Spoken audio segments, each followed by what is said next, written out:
All right, well, welcome. Good morning, all. Thank you all for being here today. We're at the Bryant Community Center this morning with the esteemed leaders for the city of Ann Arbor, Michigan. Good morning. My name is Christian Brock, and it is an honor to be amongst such esteemed speakers. I'm the CEO of Elected Officials to Protect America, a network of current and former elected officials who care deeply about protecting the planet and people. EOPA is committed to solving the climate crisis and ensuring environmental justice and protecting our lands and waters and democracy. Extreme weather has strained the city's budget, endangers lives, property, and livelihood. Ann Arbor understands these risks and has made a deep and sustained commitment to a just transition to a community-wide carbon neutrality by 2030. The city passed a goal of generating 100% of its municipal energy from clean and renewable energy sources by 2035. Amazingly, since 2000, the city has seen a roughly 14% drop in community-wide greenhouse gas emissions. Now, with the help of the Inflation Reduction Act and the Bipartisan Infrastructure Law, Ann Arbor is putting its climate goals in full swing. The Inflation Reduction Act, or IRA, provides over $369 billion in tax breaks, incentives, grants, and loan guarantees that will help mitigate the climate crisis. According to Climate Power, Michigan is number one in the nation for IRA projects, which have resulted in more than $25 billion in new investments across the state. We have come to the Bryant Community Center to celebrate Ann Arbor's commitment to the environment, sustainability, and their determination to achieve environmental equality on the road to a clean energy economy. The Bryant Center is an exciting example of Mayor Taylor's and the community's commitment to equality and equity throughout its climate initiatives.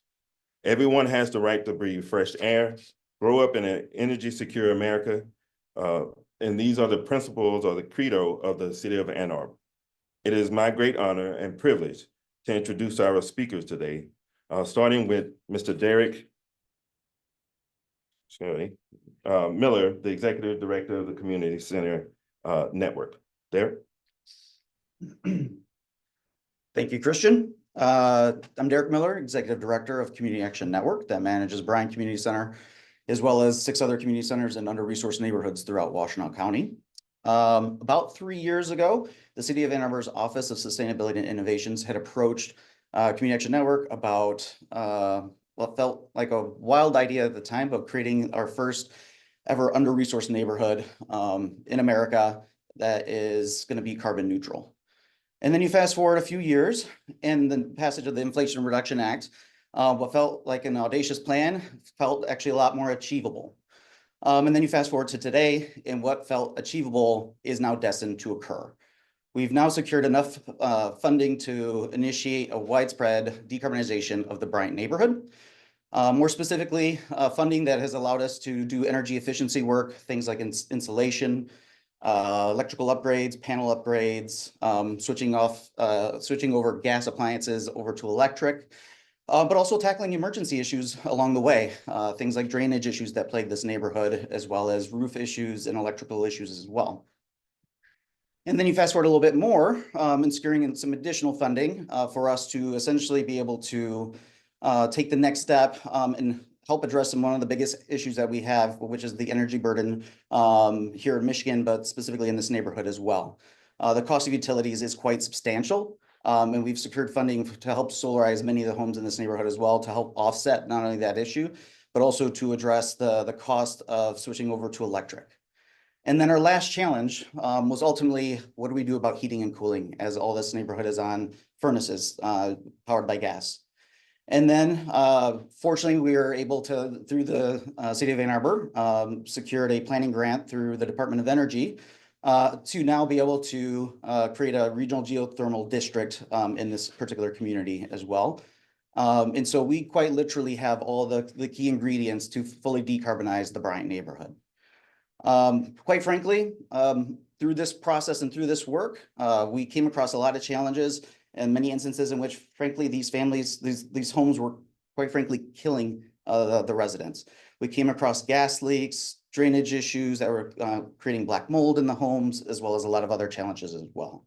Unfortunately, thanks to the Inflation Reduction Act, we've been able to alleviate all of these issues in this neighborhood or have the funding to be able to resolve them in the not so distant future. And one big part of our organization is obviously practicing what we preach. And so the community center, the Bryant Community Center, is also on its pathway for its own decarbonization as well. Not only has it had its own drainage issues, but also been able to tackle insulation and a lot of other electrical upgrades that are necessary, and is also underway for its own geothermal upgrade as well for our heating and cooling. It's just incredible results to be able to see where we're at with all of this work. And really excited about what the future holds, particularly with having these funds to be able to make a huge difference in a community that frankly not only deserves it, but is just a blessing to be able to work with. Thank you. Thank you, Derrick. Next, I'd like to introduce the director, Jennifer Hall, who is the Executive Director of the Ann Arbor Housing Commission. Ms. Hall. Thank you, Christian. The Ann Arbor Housing Commission has had a long-term partnership with both the City of Ann Arbor and Community Action Network. We are the largest provider of affordable housing in the City of Ann Arbor and throughout Washtenaw County. And we work with Community Action Network as one of our service providers for our residents. We do permanent supportive housing, and we work with the city on many different projects related to affordable housing, including the city provides funding for us to provide services to our residents. We work with a lot of nonprofit partners, as well as a partnership right now with the city to develop underutilized city properties with affordable housing. And as part of that partnership, we're committed to work with the city to reach their 2030 goals and doing all electrification, as well as our most recent project that's under construction. We have geothermal, solar, and very highly energy efficient. The importance of this funding for the City of Ann Arbor Community Action Network and low-income households is we are always constrained by our budgets as nonprofits and low-income residents. And so we're always looking for ways to decrease our operating costs. And we don't want to decrease services. We don't want to cut staff. So one way to decrease our operating budgets is to have lower fuel costs when we pay for our electric and gas and all of our other utility bills. And so this funding is extremely important to stabilize operations for community action networks and the local community. Thank you. Thank you, Ms. Hall. Next, I'd like to introduce the Senior Analyst of the Office of Sustainability and Innovation, Simi, Barr. Thank you so much. Well, my name is Simi Barr. I'm a senior analyst for municipal operations at the city's Office of Sustainability and Innovations, and I've been fortunate to work on implementing and advancing sustainability initiatives here at the city. Through federal legislation such as the Bipartisan Infrastructure Law, Inflation Reduction Act, and American Rescue Plan Act, the city's been able to initiate and implement a number of sustainability projects. Bipartisan Infrastructure Law allows the city to expand publicly available EV charging stations throughout the community through the Charging and Fueling Infrastructure Discretionary Grant Program. That $2.7 million award will mean dozens more public EV charging stations coming to the community in the coming years. This isn't only future looking. The American Rescue Plan Act and direct pay provisions of the IRA have allowed the city to work with 2 solar firms working on the installation of over 3 megawatts of behind-the-meter solar systems at city facilities. In the past 18 months, over 600 kilowatts of new solar systems have been installed at city sites. These reduce the city's greenhouse gas footprint, but also result in cost savings that can be reinvested in operations and further energy work. In addition to the solar systems that have been put online, the city's been able to design and install battery storage systems at city facilities that serve vital community functions, such as the community center we're standing in currently, as well as Northside Community Center and the Ann Arbor Senior Center. These allow sites to continue providing their vital services even in the event of power outages. Further storage systems are being designed for other critical facilities, including fire stations and the water resource recovery facility. Though not all of these projects have been 100% funded through federal legislation, it's undoubtable that without these opportunities, the projects would be far less significant. Finally, I've had the opportunity to work with the city's fleet, where electrification is a priority. Since around 2019, we've been able to replace dozens of outgoing fossil fuel burning vehicles with electric alternatives and have recently exceeded 30% electrification of our light fleet. This has led to around a 50% drop in the gasoline being consumed by city operations.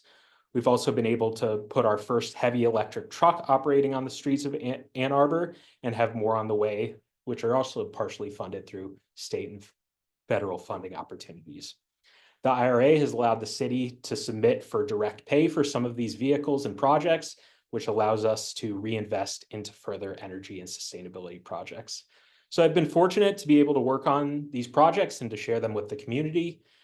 And I'd like to thank my colleagues and leadership at the city who've been instrumental in the projects. And thanks to the Biden-Harris administration for the federal legislation and leadership that's allowed such great strides toward our goals.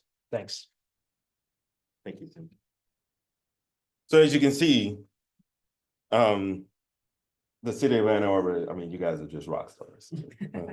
You see the leadership and the work that they're doing on all fronts, on multiple fronts. So last but not least, I'd like to introduce a gentleman who is kind of the leader amongst leaders here for the city. Mayor Taylor, would you please come forward? Thank you very much, Director Brock, and of course, the elected officials to protect America, Ms. Hall, Mrs. Barr, and Miller. I want to thank you all for having me here today. As all elected officials know, whenever we're standing at the podium, most all the praise we get is some species of stolen valor. We stand on the shoulders. We are buoyed up. We work side by side. We work from afar in admiration of staff members, community members, nonprofit leaders throughout our community who set the vision for where we're going, who really, truly get it done on the ground. And as the elected official here standing here, I frankly couldn't be more grateful. The city of Ann Arbor has a long-standing commitment to climate action, environmental activism, and equity. We had the first Earth Day here in 1974. We have been so fortunate to have the voters pass a greenbelt millage back in the early aughts so as to prevent sprawl and purchase conservation easements throughout the larger Washtenaw County community to preserve farmland and to create the green space that in which we all thrive. And then in 2012, we were able to put together a climate action plan. Now that climate action plan for its time was visionary and front-footed, but it also was unfunded. And without funding, truly nothing gets done. No funding, no staff, no implementation, no results. And so we were, frankly, as a community, spinning our wheels despite our finest aspirations for a number of years. We were, however, so fortunate in 2017, and I won't go into the long sordid story, but we came upon some county money in the form of an ongoing millage that was coming into the city as a municipal organization with no strings attached. And as elected officials know, money that comes in with no strings attached, nothing better. And so we decided to utilize those monies to support a series of unfunded aspirations that were so deep to our community's heart, but for which we did not have a dedicated income source. We dedicated a portion of that money to promoting pedestrian safety. We dedicated a portion of that money to promoting affordable housing. And we devoted a portion of that money to climate action. With those monies, with those secure monies over 8 years, we were able to develop staff to work on our vision, to envision, to put together a plan, to put together programs that residents could see we're actually doing the work. With that staff up and running, with that secured funding, in a limited sense, we were able in the depths of COVID to devise and ultimately approve the 820 plan. The 820 plan is our plan to achieve community-wide carbon neutrality by the year 2030. We need to do this. We are going to do this through just and equitable means. Those two nodes are absolutely fundamental to who we are as a community and our directionality. With that plan in place, we had the staff, we had the community desire, we had the community momentum to take real and meaningful action. We were able to put together a solarized program. The solarized program is a relatively low-cost way to enable residents who are able to afford to participate to get solar at a discount, with the city providing sort of concierge service to help them understand what it means to put solar in their roof, what it means to have batteries in their basement, and how to work with contractors in order to get it done, streamlining the process both with the existing electric utility and internally at City Hall. That has been an incredibly and resource light way of getting solar out in the neighborhoods that are able to accomplish it. Further, we're looking to accomplish our home energy advisor program. We all know that energy costs hurt our budgets. Energy costs are rising, and we all know that we need to do something about it. But the world is wide and vast, and it's hard to get real information upon which you can rely. With the Energy Advisor Program, the city of Ann Arbor is going to will come to your house if we're invited, and will provide energy advice, analysis of your home, where you can have the most bang for your buck in order to accomplish your energy efficiency goals. Additionally, we are working, and this is crucially through the good folks at the Biden-Harris administration with the Inflation Reduction Act. As many people know, if you purchase energy efficiency, energy generation equipment for your home, you can get a material rebate from the federal government. The city of Ann Arbor, we are going to layer that rebate. We are going to add to that rebate so that we can help you buy that solar panel. We're going to help you buy that ground source heat pump, that air source heat pump. This is going to be the way that we are going to make sure that you have the support from your municipal organization to improve the energy efficiency at your homes. Now, we're going to do this in a way we're going to do this in a way that's not blind to the fact that we live in an ultimate community that rests on unjust roots. We know that energy efficiency, we know that environmental justice is an issue that we need to address constantly. And so we are going to income qualify our rebate program. It's going to be structured in a way that makes sure that we look to counterbalance long-term equity issues. And further, we're going to make sure that where we have concentrated programs where we're able to focus municipal efforts, we're going to do so in a way that addresses historical harms. That's why you heard Mr. Miller talk about the great work that's being done here in the Bryant neighborhood. We are leveraging all of our resources as a municipal organization, leveraging the resources that we're obtaining from the federal government and the state government to have Bryant be the first under-resourced neighborhood in the United States that is carbon neutral. That's going to have tremendous quality of life benefits for its residents, tremendous health benefits for its residents, and it's going to work to remediate long-term harms that we know require deep attention. We've been able to do that because in addition to the federal money, in addition to money that's coming down from the state, the residents of the city of Ann Arbor have committed their own treasure to this effort. We were, on the strength and the vision of the 820 plan, able to ask the voters in 2020 to pass a community climate action millage. That's a 20-year millage, which is going to raise over $150 million over the course of time to promote community climate action here in Ann Arbor. The voters passed that. It was a squeaker. It was 70-30, but we are behind this project 100%, and we're just so excited about it. That's a little bit about the past. We do have a lot to be excited about in the future. Just this November on the ballot, if voters vote yes on Proposal A, the city is going to roll out a sustainable energy utility. a sustainable energy utility. This utility will overlay the existing electric utility, overlay the existing fossil gas utility, and provide residents who sign up for it the ability to obtain from the utility 100% renewable, reliable, clean energy in their homes at rates that we project to be below market. It will not raise taxes. This will give folks the opportunity to work with the utility to put solar on their roofs if they're unable to afford it, batteries in their basement if they're unable to now afford it. It's going to help them with beneficial electrification, heat pumps, energy insulation. This is going to be a way that we're going to allow folks to have their homes be as safe and energy efficient as possible. Further, and finally, it's going to have the sustainable energy utility. If voters vote yes on Proposal A, it's going to enable them to nanogrid, to provide on-the-ground neighbor-to-neighbor resiliency. If your house, for example, isn't primed for solar, maybe your neighbor's is. Maybe you have a basement that you wouldn't mind having a battery or three in. Your two homes can work together with the capital from the utility in order to have a nanogrid where you are going to have resilient power when the existing investor-owned utility isn't able to provide.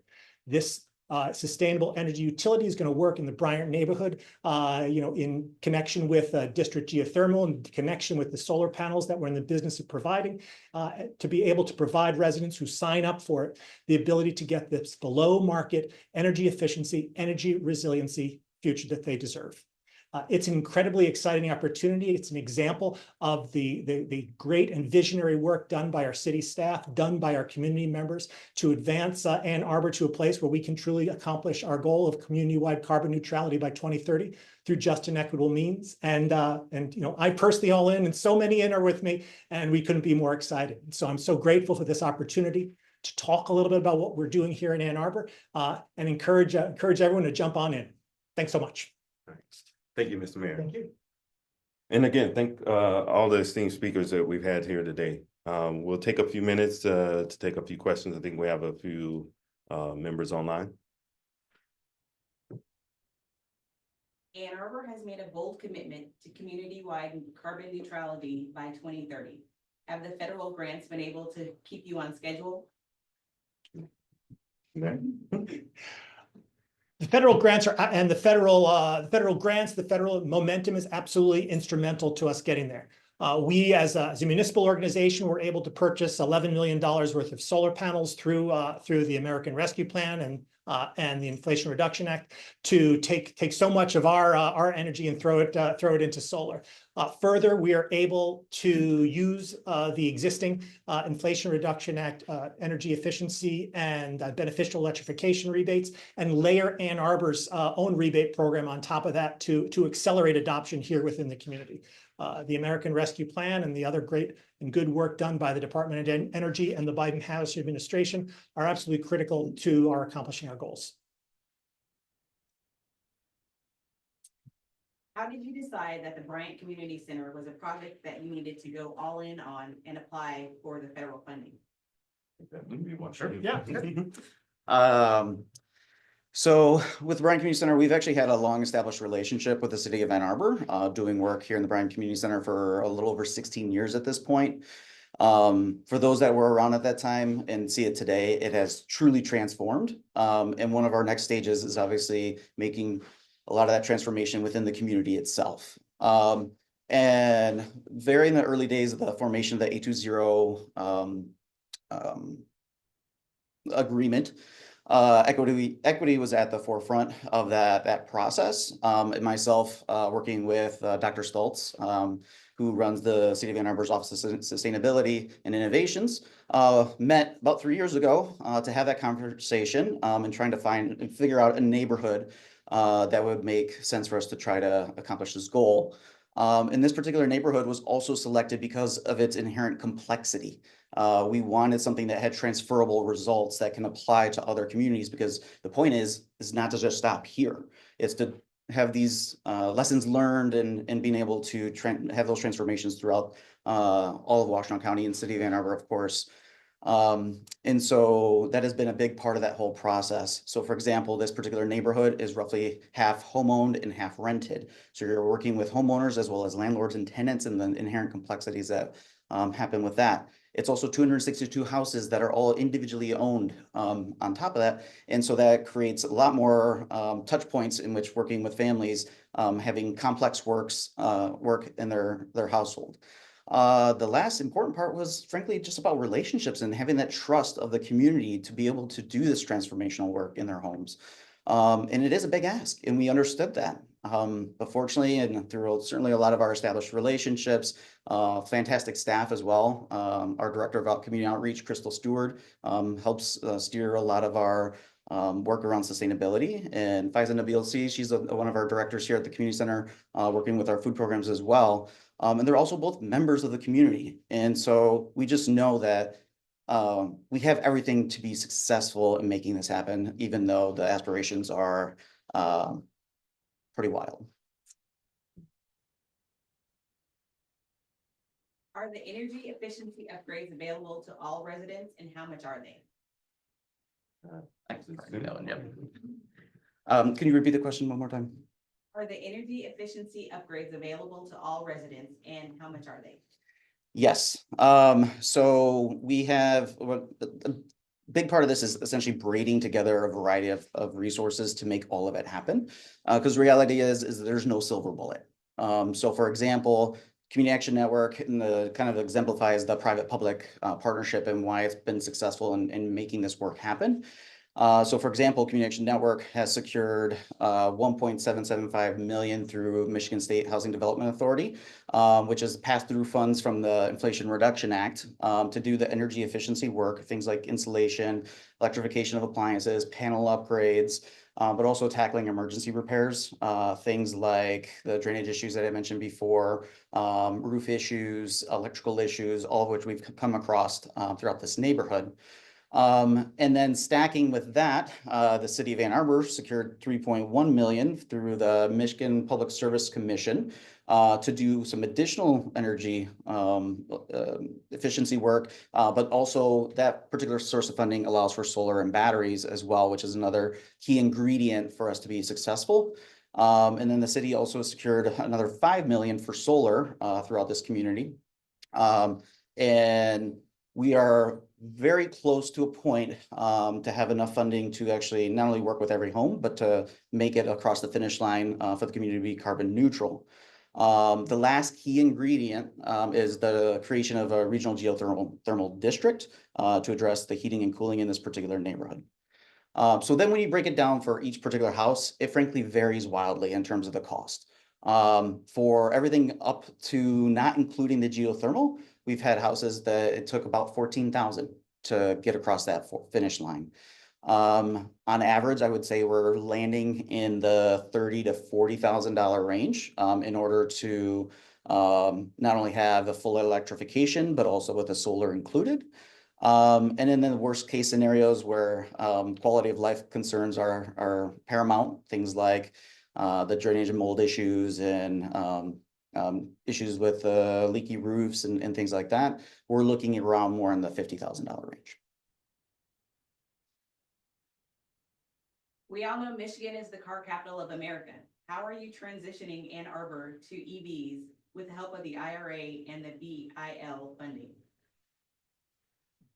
Yeah, absolutely. Part of our A20 plan involves not only powering our grid with clean and renewable energy, but electrifying appliances and vehicles wherever possible. So some of that's happening in homes, as we discussed in this neighborhood, but part of that is allowing and easing the adoption towards more electric vehicles, as well as utilizing more public transit, pedestrian infrastructure, and reducing the vehicle miles traveled overall. As far as the adoption of electric vehicles go, we are expanding the publicly available network of EV charging stations and specifically prioritizing areas with high multi-unit dwellings, as well as low access to opportunity to allow for public charging in those neighborhoods and to ease the transition to electric vehicles. So the federal legislation and specifically the Charging and Fueling Infrastructure Discretionary Grant Program, as well as some other state and federal opportunities, are allowing us to greatly expand that network of public charging. in the area of affordable housing. We have a pilot program right now at one of our downtown sites where we have a electric vehicle. We received a EPA grant for that, for our residents to use who don't have a car, aren't able to get a car. And in our new construction sites, we're actually in the downtown, near services, near transit, walkable, bikeable. But for folks who need to get groceries, which we don't have a large grocery store in the downtown, we're providing 2 electric vehicles for our residents to use on the site. Solar energy is important to your plans. What do residents who can't afford to do? What do residents who can't afford to do it do? And are there IRA grants for them? I think we kind of answered, I think we touched on that a little bit already. So, go ahead. Yeah. Yeah, so you Yeah. kind of clarify. Well, super briefly, presently, we are working with residents who are able to afford through our Solarize program and elsewhere. In addition to that, in the Bryant neighborhood, we are the beneficiary and recipients of IRA funding, bipartisan infrastructure funding and state funding as well, to enable the city to source solar panels on folks' homes if they're unable to afford it, because we're looking to make the Bryant neighborhood America's first low-income carbon neutral neighborhood. 262 homes, an elementary school, municipal maintenance facility, and a community mental health facility. Additionally, in the event that the voters pass Proposal A, we will be able to roll out solar panels through the Sustainable Energy Utility. The Sustainable Energy Utility is an opt-in utility, a utility that will not require any new taxes. It will give residents who sign up the ability for the Sustainable Energy Utility to purchase solar panels owned by the utility, putting them on your roof, and then you will enjoy the electricity and pay for the electricity with your rates from those solar panels. We believe that those rates that we would charge through the Sustainable Energy Utility to folks who opt in, that's going to be below market. This will be a way for folks who cannot presently purchase solar panels by themselves to have the utility take the capital costs and the residents pay for the electricity that they use. I'm just going to add one more just specific example. So one of the very first houses that we worked on was an elderly individual on a fixed income where inflation was quite literally eating away at her ability to age in place. Already starting to fall behind on the utility bills, in addition to have a house that was quite frankly killing her. Through our energy assessment is how we discovered that there was a gas leak coming from the stove, that we'd uncovered drainage issues within her crawl space, and a leaky roof. And you fast forward to today, not only are all those issues addressed, but we also have 100% of her electrical consumption offset with solar on her home. And what used to be on average a little over $200 utility bill is now averaging around $20. Quite frankly, that last remaining piece is because the furnace is still on gas. And through our plans for creating a regional geothermal district, not only will we have the last remaining element to be able to fully decarbonize that home, we've fully resolved this individual's ability to age in place and be a wonderful part of the community. Ann Arbor is a college town. The majority of residents rent. How will the IRA or BIL grants be going to help them? I can certainly speak to, in this neighborhood, as I mentioned earlier, about 50% of the community is renter occupied. And our sources of funding don't limit us to just work with home-owned properties. So in this particular case, we use the funds essentially the same way we use for a homeowner occupied house.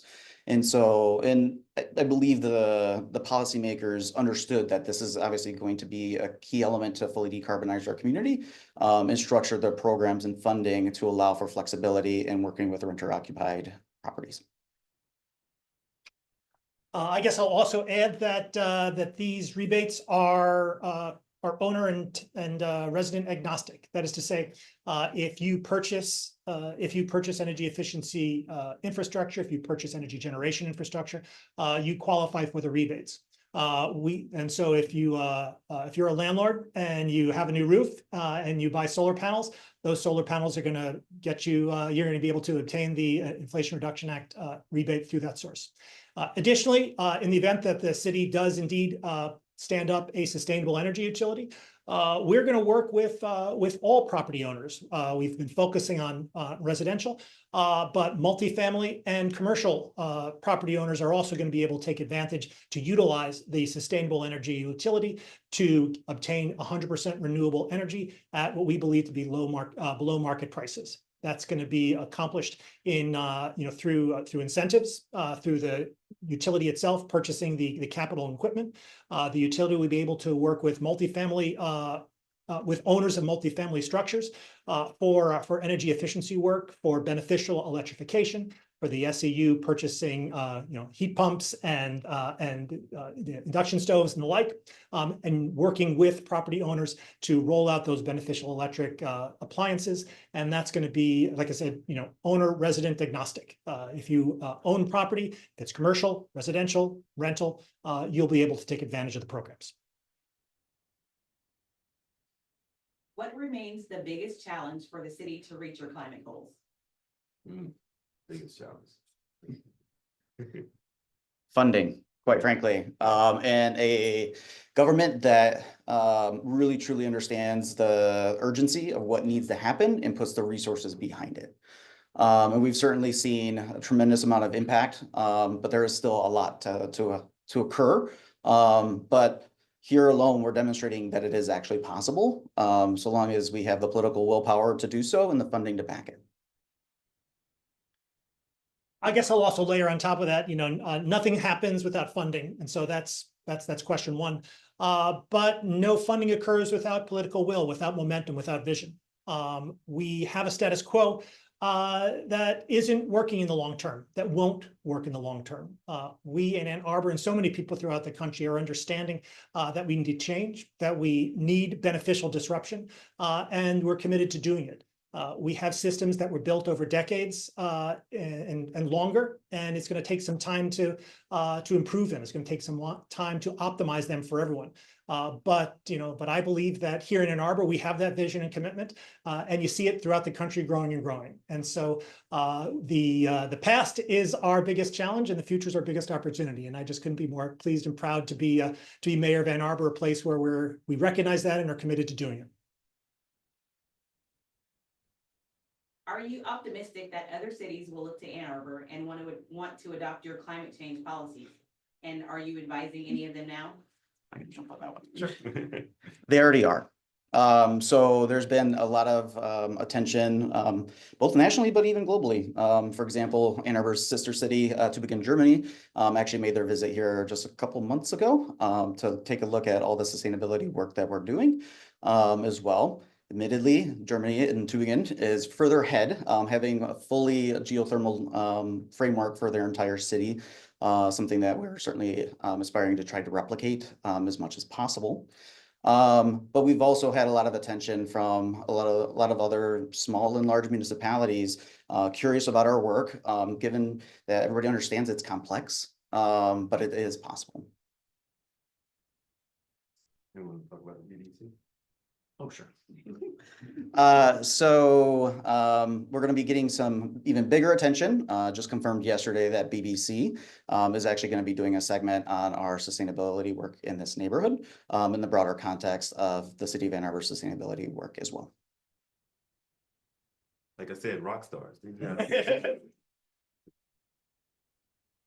On the topic of geothermal, how can people afford it? Can they get a clarification on the question? Question just states, how can folks afford geothermal? So here in the Bryant neighborhood, we're not going to be expecting residents to outlay 100% of the capital costs associated with geothermal. We're not going to expect residents to do that really anywhere. We are going to utilize grant resources, municipal resources and the like here in the Bryant area. And then in the event that the voters pass Proposal A and we're able to roll out the sustainable energy utility, just like, you don't pay for you don't buy how many shares do you own in the coal plant? How many shares do you own in the natural gas plant? You don't. Like, that's owned by the utility. In the event that the SEU gets up off the ground, it's going to be the same way with the solar on your roof. It's going to be the same way with the district geothermal, weaving throughout your neighborhood. The SEU will purchase the infrastructure. The SEU will charge you for the energy distributed by the infrastructure. And the last question, how much will Ann Arbor add to the grants? And is there a range? Add in terms of additional funding? The match Oh, funds. Touch on the one IRA part. grants? I don't know in terms of like citywide, but what I do know is in the case of Community Action Network, that if we didn't have, it's a very modest contract, but if that was not in place, we would not be here doing what we're doing today.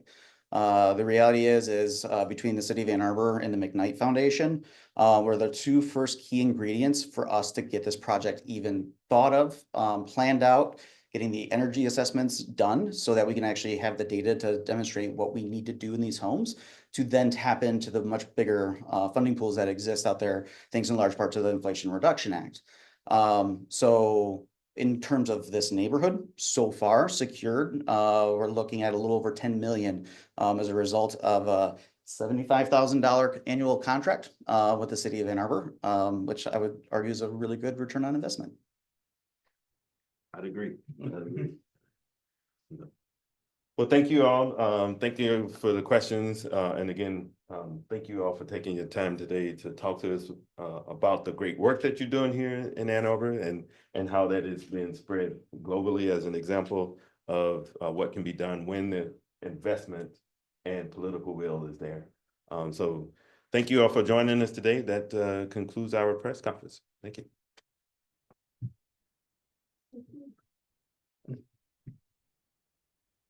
We're off. All right. Okay. Thank you. Yeah. Another 60 seconds.